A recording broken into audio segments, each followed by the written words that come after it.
மற்றும் இது கணக்குல சேர்க்கறதா வேணாமா? அவங்க வளைக்கிறாங்கன்னா நீங்க நிமித்துறீங்க. நடுவர் மற்றும் அவையோருக்கு வணக்கம். நடுவர் அவர்கள் இந்த பட்டிமன்றத்திற்கு நீங்கள் தான் தலைமையேற்க போகிறீர்கள் என்றவுடன் உங்களை பற்றி தெரிந்து கொள்ள இணையதளத்தில் கொஞ்சம் சற்று நீந்தி பார்ப்பதில் கிடைத்த ஒரு செய்தியை சொல்லி என் பேச்சை தொடங்குகின்றேன். நடுவர் அவர்கள் திருத்தணியில் கருத்தரங்கு ஒன்றில் பேச சென்றிருக்கிறார்கள். செல்லும் மொழி எங்கும் அப்துல் காதர் ஆறுமுகனை பாடுவார் அப்படின்னு சூரோட்டி. அப்துல் காதர் ஆறுமுகன் சொல்லவா வேணும் நம்ம மக்களுக்கு? கூட்டிட்டாங்க. நடுவர் அவர்கள் பேச்சை ஆரம்பித்திருக்கிறார். முருகா அப்படின்னு இருக்கார். 3 நிமிஷம் கை தட்டி இருக்காங்க. தொடர்ந்து 3 நிமிஷம் கை தட்டுற போயிருக்கு. வேற ஒண்ணும் இல்லை.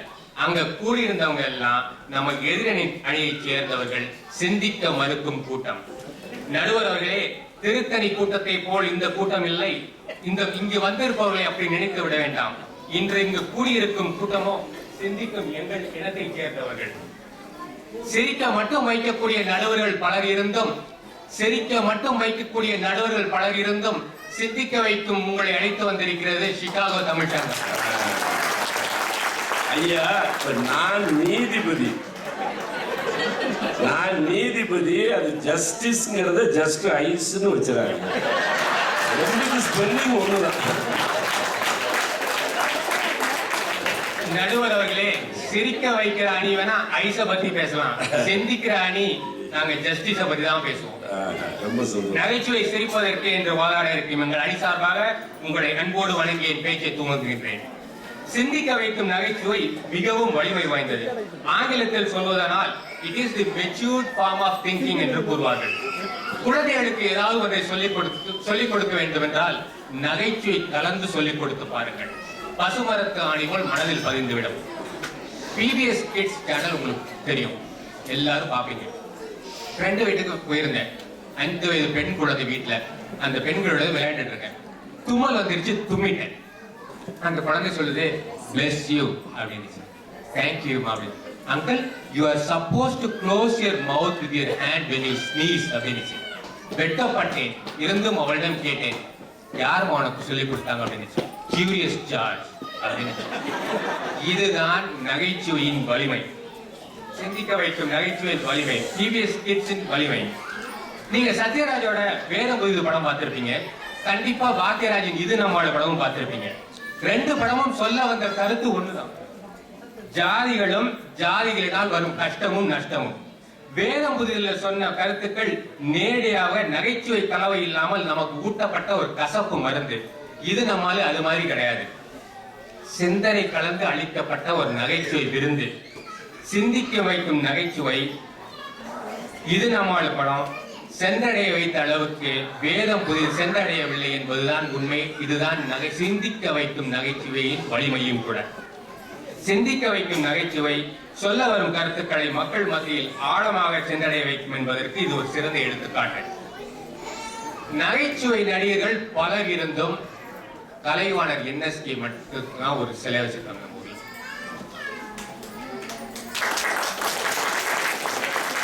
கொஞ்ச நேரம் சில மாதிரி இருந்துட்டீங்க. ஒரு படத்துல அவர்கிட்ட கேக்குறாங்க, ஐயா உங்களுக்கு காபி பிடிக்குமா டீ பிடிக்குமா அப்படின்னு. அவர் சொல்றாரு, டீயே மதுரம் அப்படின்னு. அவருடைய மனைவியின் பெயர் மதுரம். ஆமா, அது நாகர்கோவில்காரங்கிறதுனால அங்க இனிப்பை மதுரம் என்று சொல்லுவார். இதுதான் சிந்திக்க வைக்கும் நகைச்சுவையின் வலிமை. இதை நீங்க மறக்க மாட்டீங்க. சும்மா வந்தவன் சிரிச்சோன்னு இருக்காரு. இப்ப வரும் நகைச்சுவை தனி மனித ஒழுக்கத்தையும் சமுதாயத்தையும் ஏன் நம் நாட்டையும் சேர்த்து அழித்துக் கொண்டிருக்கின்றன. இப்ப எல்லாம் ஒண்ணும் பேசவே முடிய மாட்டேங்குதுங்க. ஏதாவது கொஞ்சம் யோசனை பண்ணி ஏதாவது சொன்னோம்னு வச்சுங்களேன், ஆணியே புடுங்க வேணாம், சும்மா வா அப்படிங்கிறான். இதான் சிரிக்க வைக்கும் நகைச்சுவை. அவ்வளவுதான். கேலியும் கிண்டலுமாக சொல்லப்பட்டாலும் சிந்திக்க வைக்கும் இந்த நகைச்சுவை பாடலை கேளுங்கள். வரவு 8 செலவு 10, அதிகம் 2, கடைசியில் துந்தனா துந்தனா துந்தனா. நிலைமைக்கு மேலே நினைப்பு வந்தா நிம்மதி இருக்காது ஐயா, நிம்மதி இருக்காது. அளவுக்கு மேலே ஆசைகள் வந்தா உள்ளதும் நிலைக்காது. அம்மா உள்ளதும் நிலைக்காது. 1967 வந்த படங்க. இன்னமும் அந்த பாட்டை நீங்க இன்னமும் ரசிக்கலாம். இதுதான் சிந்திக்க வைக்கும் நகைச்சுவை வலிமை. அன்னைக்கு வந்த பாடல் வரவுக்கு அதிகமாக செலவு கூடாது என்பதையும், நிலைமைக்கு மேலே நினைப்பு கூடாது என்பதையும், அளவுக்கு மேலே ஆசை வரக்கூடாது என்பதையும் சிந்திக்க வைக்கும் நகைச்சுவையுடன் சொல்லியதால் தான் இந்த பாடல் நமக்கு இன்றும் நினைவில் நிற்கின்றது. என் எதிரான நண்பர்களை பார்த்தால் இந்த ஹைக்கு தாங்க ஞாபகம் வரும். ஐயா அவர்களே மன்னிக்க வேண்டும், நீங்கள் பெரிய கவிஞர், ஹைக்கு சொல்றேன்னு தப்பாட்டு சாதாரணமா தான் இருக்கும், இருந்தாலும் சொல்றேன். நீ சிரிப்பாய், அவளும் சிரிப்பா, அப்புறம் உன் பொழப்பு சிரிப்பா சிரிக்கும். எதிரணி நண்பர்களே சிரிங்க, சிரிக்க வேணாம்னு சொல்லல, சிந்திச்சு சிரிங்க, இல்ல பொழப்பு நாரிடும். நகைத்து சுவைப்பதுதான் நகைச்சுவை, நகைத்து சுவைப்பதுதான் நகைச்சுவை. மெட்ராஸ்ல ஒரு கம்பெனில வேலையில இருந்தாங்க, சின்ன ஆபீஸ், மொத்தமே 25 பேர் தான். கம்ப்யூட்டர் லேப், கிட்டத்தட்ட பழைய கதை சொல்றேன். அதனால கம்ப்யூட்டர் சின்ன லேப், 4-5 பேர் தான் இருக்கும். உள்ளார 4 கம்ப்யூட்டர் இருக்கு, 5 பேர் இருக்கும். மேனேஜர் எல்லாம் வேலை பார்த்துட்டு இருக்கோம். மேனேஜர் திடீர்னு என்ன சத்தம் அப்படின்னா ஆடி போயிட்டோம். ஓ பிரசாத் காபி சாப்பிடறானா? நான் வெறுத்து போயிட்டேன். எல்லாம் உள்ளவங்க குபீர்னு சிரிச்சுட்டாங்க. கிட்டத்தட்ட 20 வருஷத்துக்கு மேல ஆயிடுச்சு.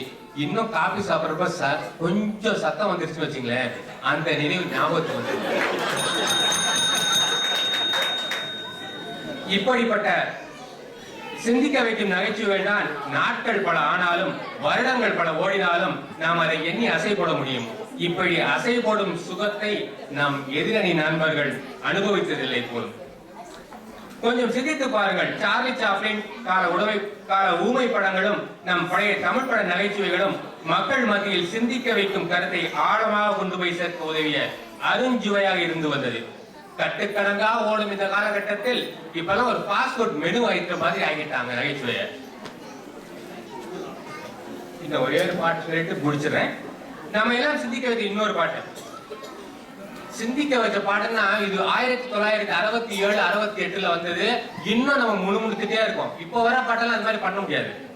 அடுத்த ஆத்து அம்புஜத்தை பார்த்தேளா, அவர் ஆத்துக்காரர் கொஞ்சுறத கேட்டேளா, அடிச்சாலும் அவ புடிச்சாலும் அவ ஒன்னா சேர்ந்துக்கிறா, அடிச்சாலும் அவ புடிச்சாலும் அவ ஒன்னா சேர்ந்துக்கிறா, அடிச்சது கொண்டு புடிச்சது கொண்டு புடவைய வாங்கிக்கிறா, பட்டு புடவைய வாங்கிக்கிறா, பட்டு அடுத்த ஆத்து சங்கதி எல்லாம் நமக்கேண்டி, அவர் சம்பளம் பாதி கிம்பளம் பாதி வாங்குற. நகைச்சுவையோட சொல்லப்பட்ட பாட்டு தான் இன்னமும் நம்ம நினைச்சிட்டு இருக்கோம். நான் முன்னால் சொன்னது போல சிந்திக்க வைக்கும் நகைச்சுவை என்றும் தொலைந்து போகாது. வெறும் சிரிக்க வைக்கும் நகைச்சுவை நீங்க இன்னைக்கு ராத்திரி வீட்டுக்கு போது கார்ல போறப்பே மறந்துடும். கிச்சு கிச்சு மூட்டினாலும் சிரிப்பு வரும், சர்க்கஸ் கோமாளிகளை பார்த்தாலும் சிரிப்பு வரும். இதுவெல்லாம் நகைச்சுவை அல்ல, நகைக்கலாம், அவ்வளவுதான், சுவைக்க முடியாது. நடுவர் அவர்களே, நகைச்சுவையில் சிரிப்பை மட்டும் காண்பது சிற்றின்பம், நகைத்து சுவைத்து சிந்திக்க வைக்கும் நகைச்சுவையால் கிடைப்பதோ பேரின்பம் என்று சொல்லி வாய்ப்பளித்த நல்ல உள்ளங்களுக்கு